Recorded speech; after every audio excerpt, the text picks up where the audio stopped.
had a few people in the waiting room. Just going to let them get in a minute. And then we're going to kick off.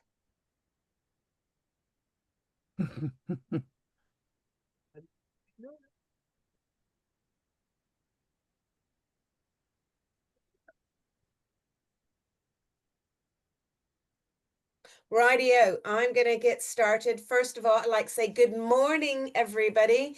I am afraid I'm not the fabulous and beautiful Margot. I'm Jennifer Bryan. Margot had a clash today, so she's asked me to take over. So, who am I? For those of you who don't know, I am a TEDx and international speaker. I am also a chief empowerment officer of my own organization because I am passionate about putting people at the heart of decision making. I'm a board member, the vice president of the ACMP UK.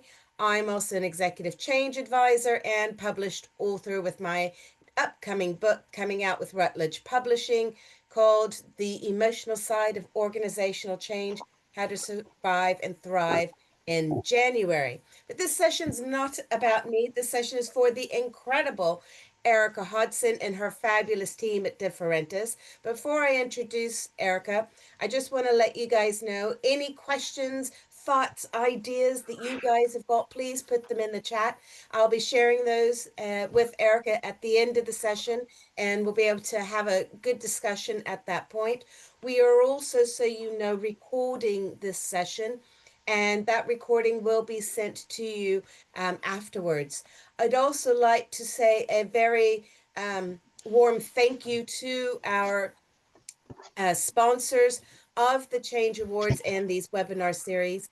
As a member of the Change community, it's really important, I believe anyway, that we learn from one another, we gain insights from one another, and that way we can take that learning and those insights and find out from the successes people have had and be as successful with our own clients as well. So I think that's really important. We've got, as a result, this is the second session out of the series, the Masterclass series. We've got other sessions coming up over the next few days. I'm just going to move this over here so you guys can actually see what's going on.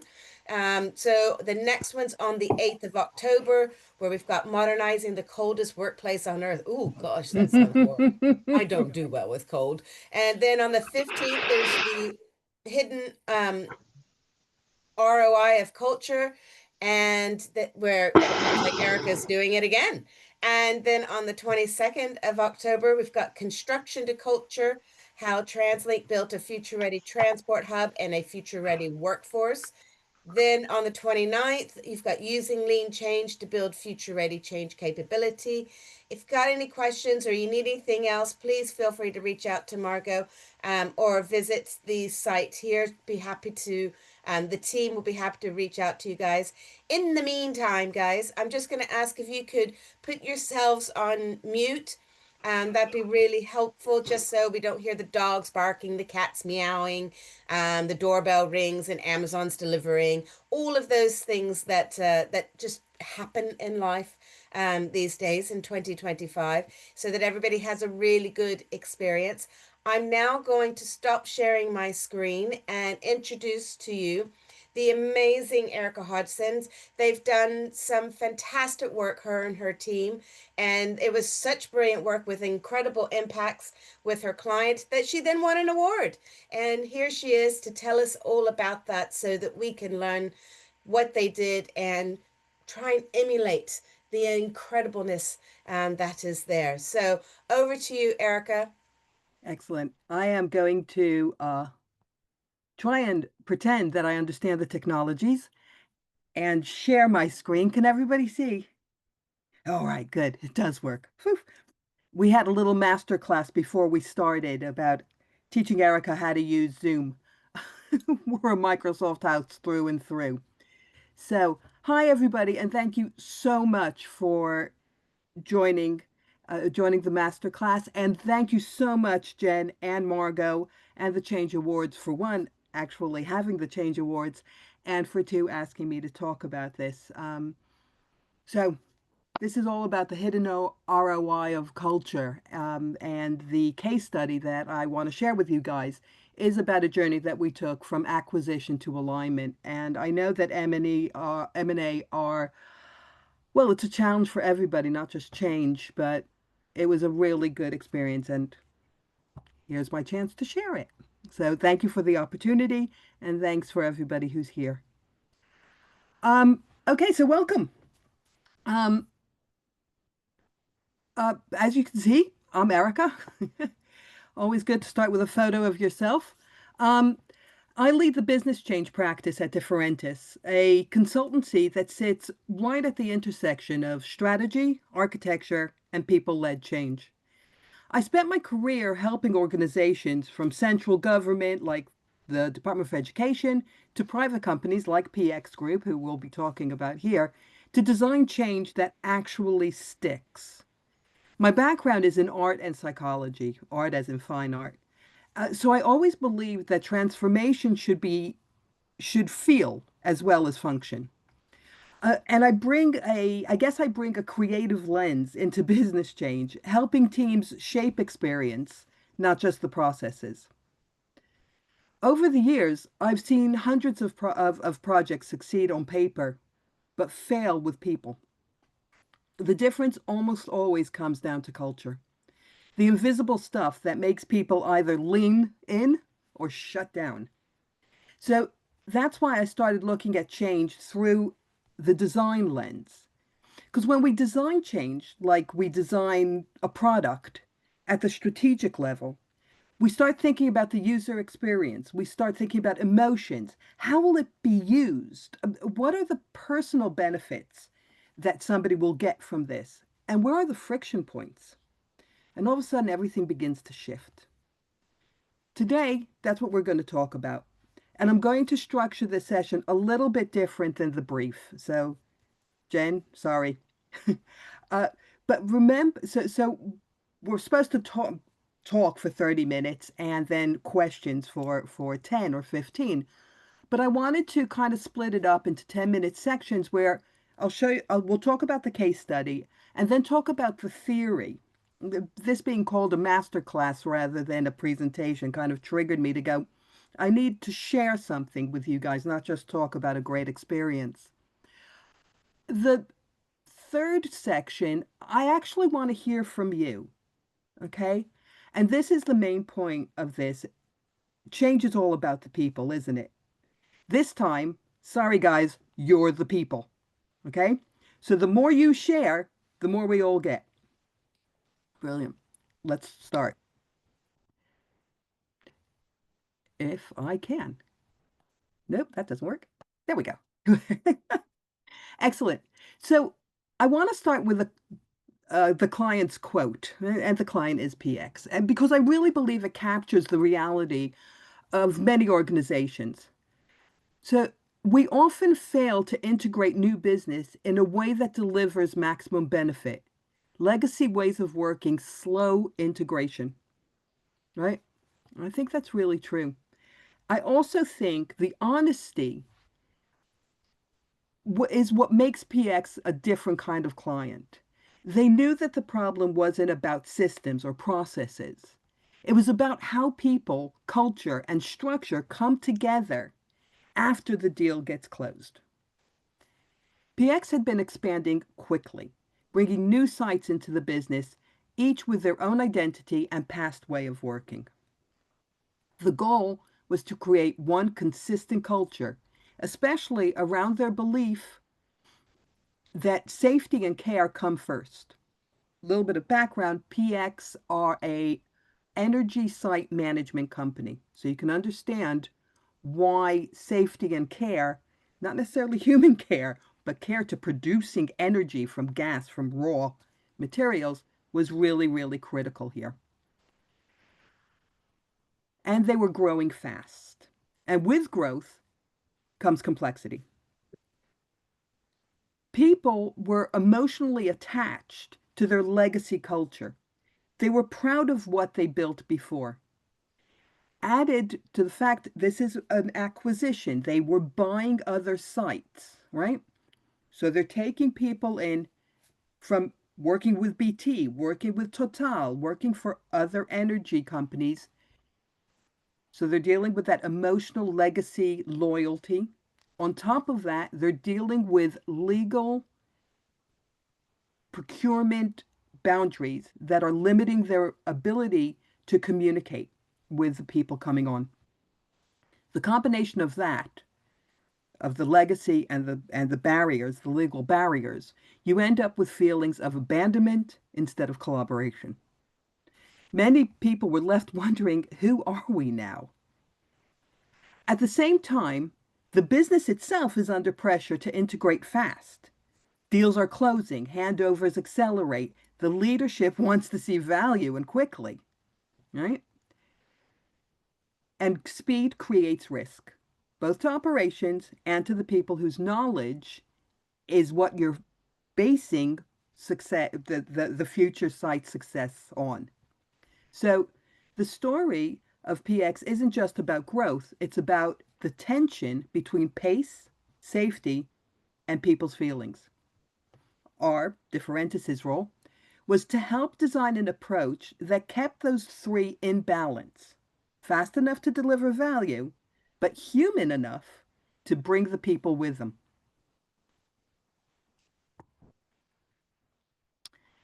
And this is where we shifted from managing change to designing change, right?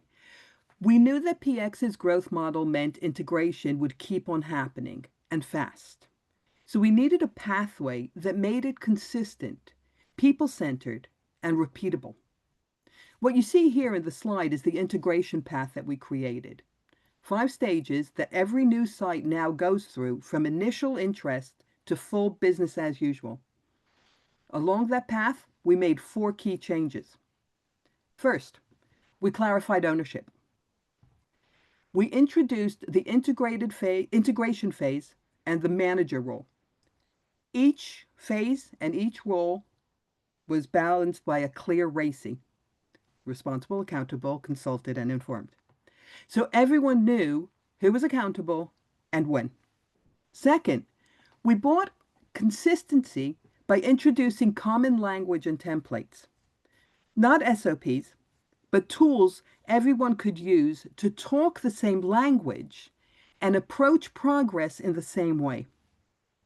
Third, we designed the experience of integration, identifying where rituals, communication points need to be, where and when onboarding activities would make people feel part of the journey, not subject to it. Finally, we embedded the role of champions into the business as usual, so that the cultural alignment we built didn't fade once the deal was done. Together, this gave PX a predictable rhythm of integration, one that balances pace, safety, and people. The real win, though, it became repeatable. Each new acquisition could be built on what worked before rather than having to start from scratch.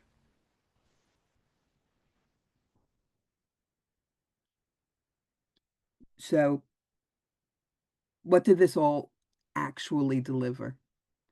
Once the integration model was in place, we started to see a real shift, not just in the speed of integration, but in how it felt for the people. The core of PX had a story they could now honestly tell people about their process. Operational people had a path that they could follow that was safety and accountably strengthened. Confidence grew with every acquisition. Also, they had a better story about the journey to give to potential clients. So it actually had a monetary value for growing the business even more. The biggest hidden ROI, in my opinion, though, wasn't financial. It was the consistency and the calm that came from having a model that would work time and time and time again.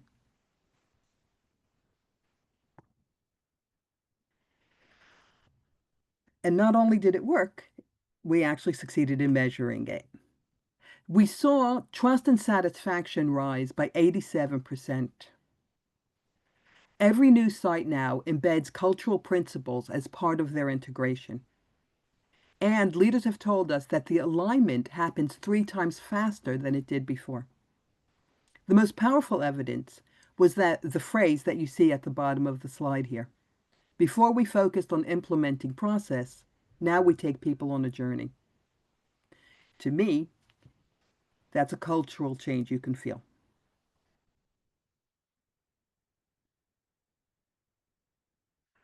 So great, love this color pink.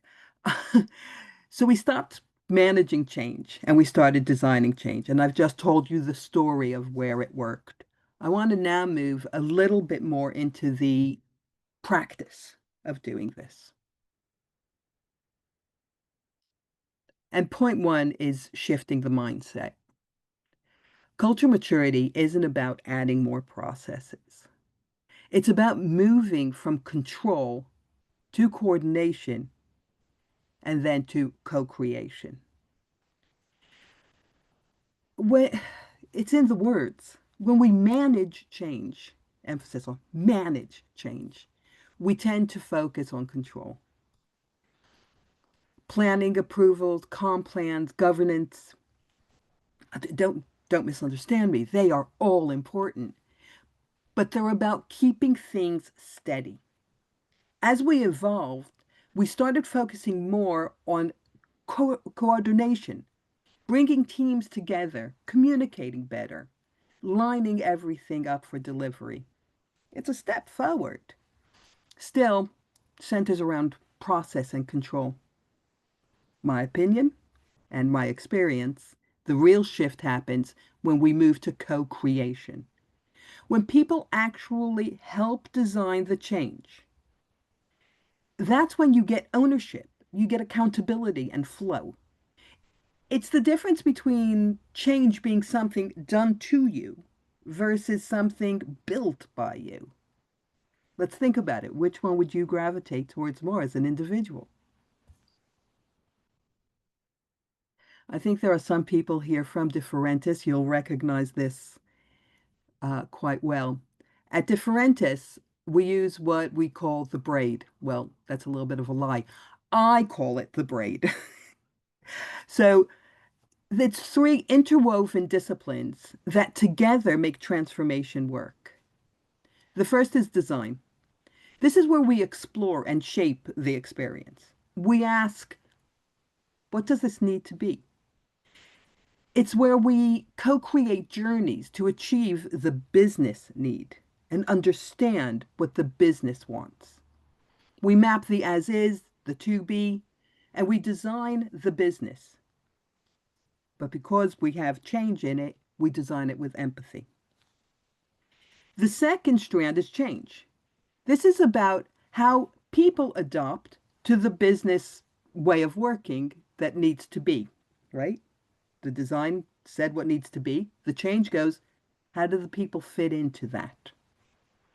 It's not about comms or training only. It's about understanding what it truly means to the people who will then need to live it. We're creating the rituals, the reinforcements, the behaviors that make the required change stick. The third stand is deliver. And this is where the magic happens and it becomes real. It's the implementation, the governance, the tracking, the benefit realization. It's where the 3 strands feed into each other and work together and eliminate silos from delivery. You get alignment, structure, people, and the outcomes move as one. And it's that combination that we believe is how you embed a new culture.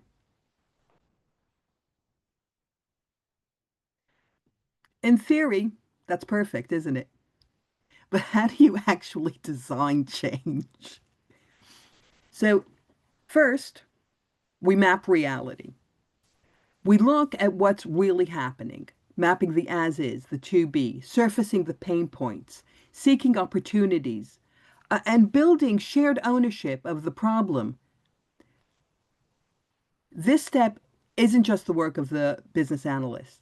It's about giving everyone a sense of accountability and agency. It's done through workshops. It's done through repetition. It's done through validation. It's done through digital tools that allow people to see their world building, where they have the power to build the new way of working. Second, we design the experience based on that.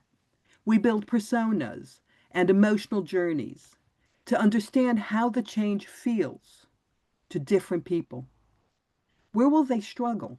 Where will they thrive? What support do they need on the way?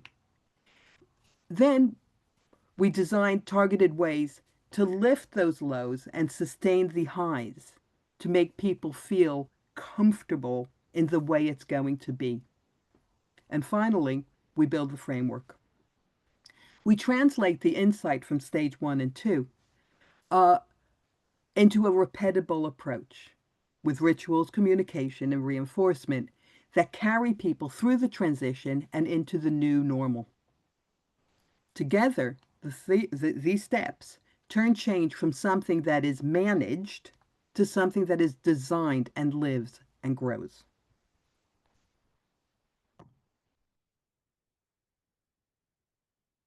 To sum it up, here are a few principles that sit behind every project we design. Empathy before efficiency. I'm sure there's some people cringing. Too often, transformation starts with efficiency targets and metrics. But if you don't start with empathy, you risk fixing processes while breaking the people. And when we understand how change feels, we make better choices on how it works. Co-creation over compliance. Change doesn't land because people are told to comply. It lands because they uh, help to create it.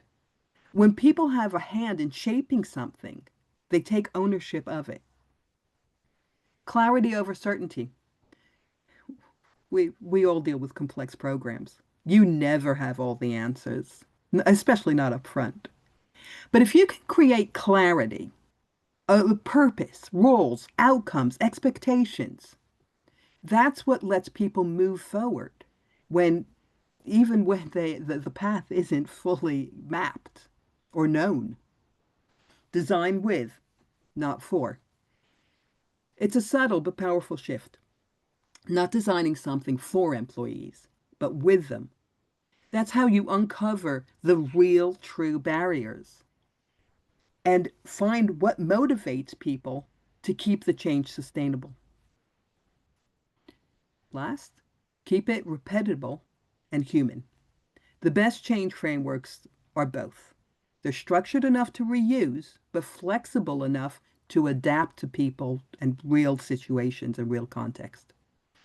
And that's how we keep our approach alive and ahead and instead of rigid.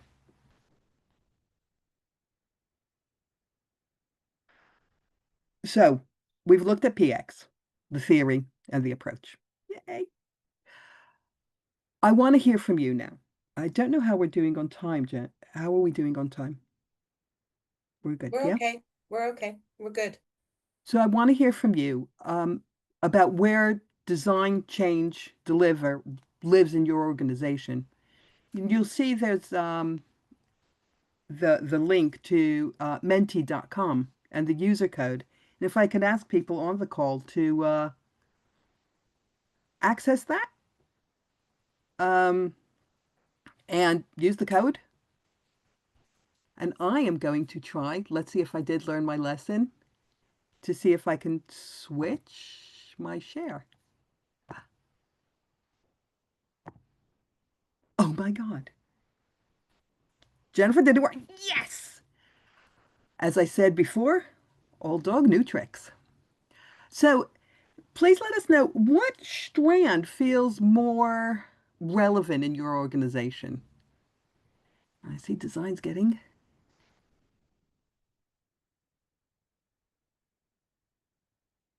awesome.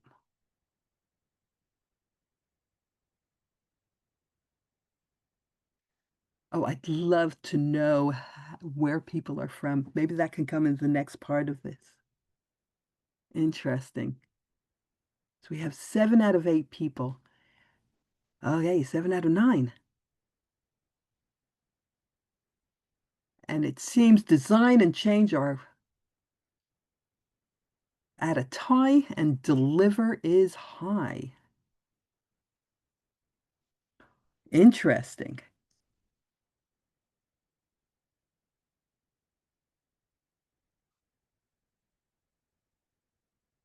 All right. Let's give it one more second.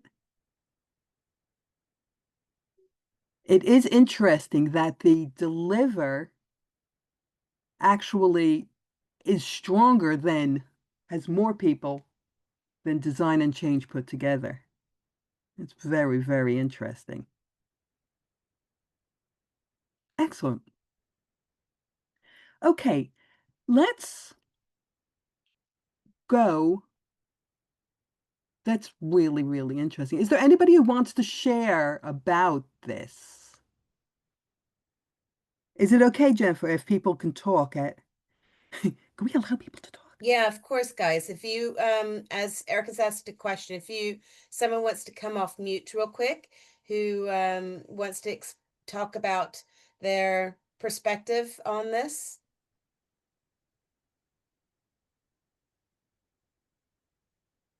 And if not, that's fine. But it is quite interesting how delivery is what seems to be the strongest strand in most of the organizations and the focus of a lot of places. I'll pipe in here, Erica, and I think in I thought it was really insightful for you to say that the delivery side of it was more than the design and change put together. I thought that was really quite interesting. But I think from an organization arena, I would imagine, and this is just my perspective, is that perhaps the reason why a lot of people feel delivery is the big focus is because that's what most of them get measured on. Mm, And when they're with their clients in regards to when contracts are set, that many times it's the delivery outputs that we get measured on and monetized and so forth. So that might be the case. that's a really interesting, and I can definitely see where you're coming from because at the end of the day, the question is, did you deliver? Yes, exactly. That's a really good point. And what we wanted. Okay, I think this is how I go to the next slide. Let's move to the next slide. Yes. And this, if you can use a word or a phrase um, of what gets in the way of designing change rather than managing change. Um, any kind of words that you want. It's a word map. So okay, client expectation. Haha. Love that.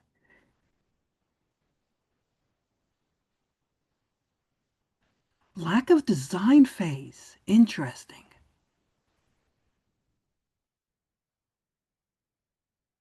Project timelines. I'd be really interested hearing more about how project timelines can um, get in the way. No, that was me. Project timelines. Yes, because the number of times I'm brought in and the timelines have already been agreed. That was a contract before I'm there. And I look at them and go, "You're whistling Dixie. Hmm. This isn't," and they go, "Well, we have to deliver on that date." And so you're not going to be able to bring the people on board within 3 weeks from now. It's going to take a little bit longer than that. That's been my experience. Yeah, I can definitely see that. Hi, Claire.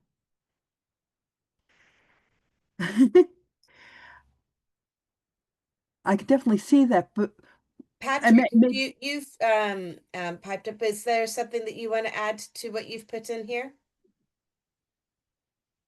Hi, yeah, it just more reiterates what Erica was saying that sometimes with change, it's a it's an afterthought after delivery, and there's been no design phase and no sort of baked in change from design phase through to delivery. So it's more a case of someone saying, "I want this nice shiny system."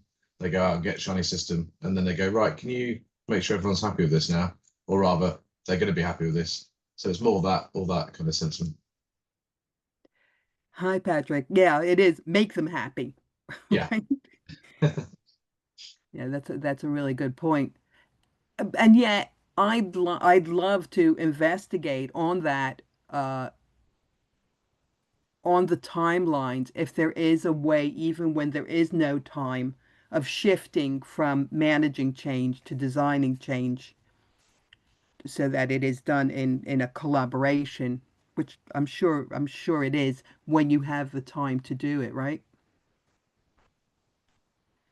But that whole mind frame, I'm sure colleagues in the business change world are kind of going, what is she talking about? But that change shift from management to design for change is maybe something that we can carry on discussing outside of this. There, Mark has put forward a thought here, Erica, talking about deliver all the way as a main KPI in the retail. There's lots of real time tests on which the design is based on. Interesting. Mark, would you care to elaborate on that a bit?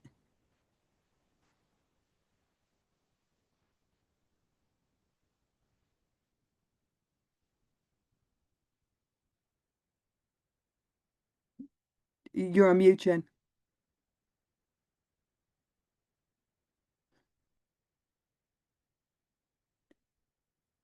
Sorry, Jennifer, you're on mute. Sorry, I'm on mute. He's boarding a flight, so he's not able to join. So, not to worry, Mark. Thank you, but I'm really pleased you're able to participate. That's fab. Excellent.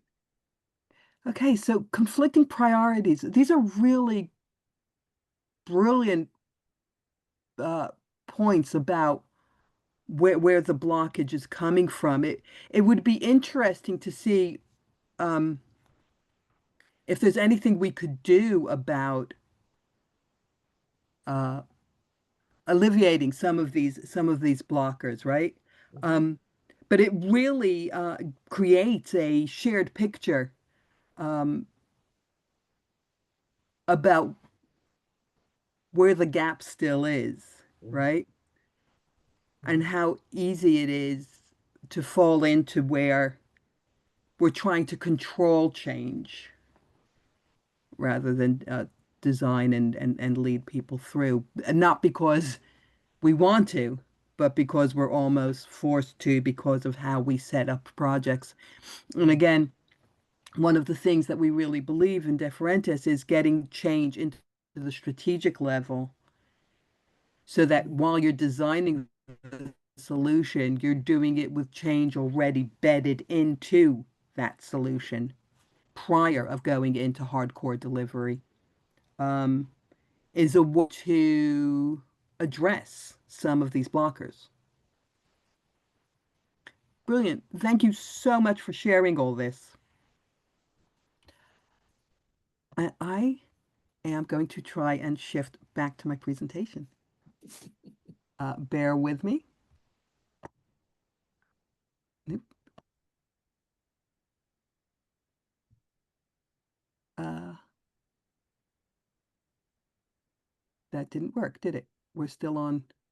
Mhm.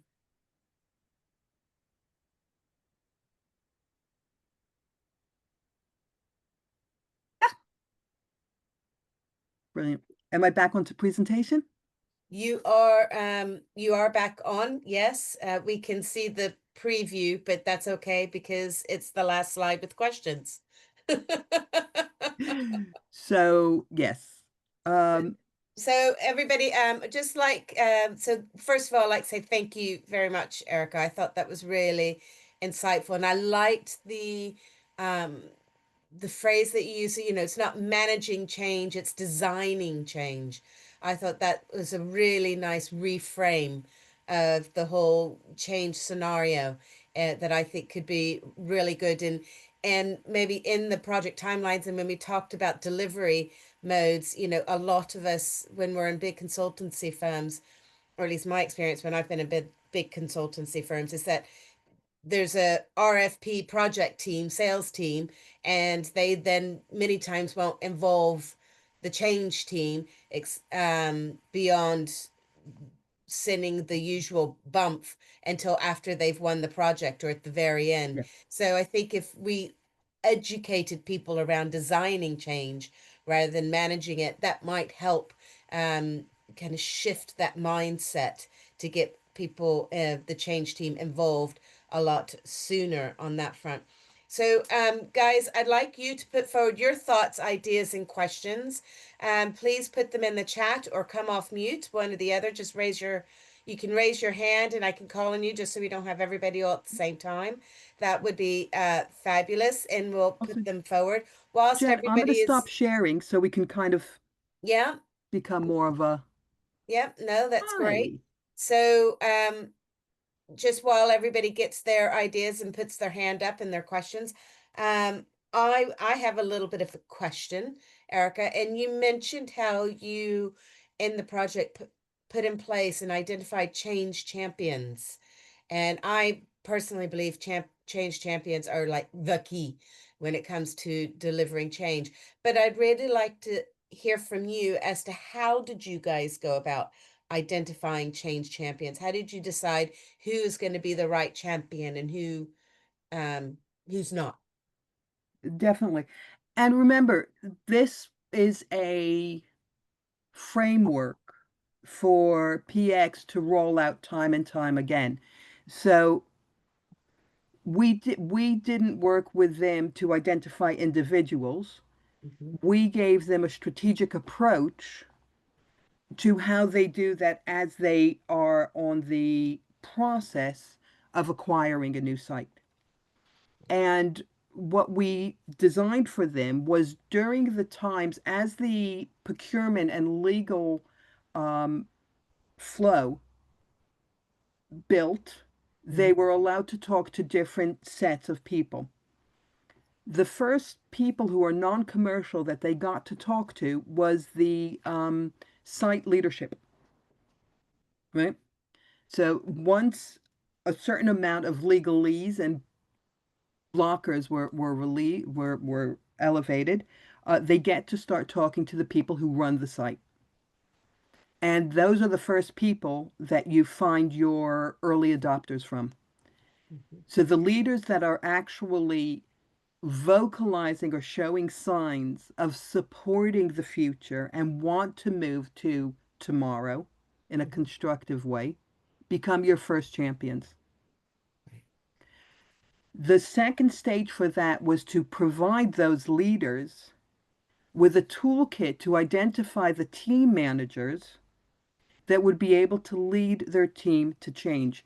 I'm a really strong believer that team managers are people managers, and people managers should be trained in change management because they are the ones who are taking their people through the change. They become your core instigators of change and will make it either succeed or fail.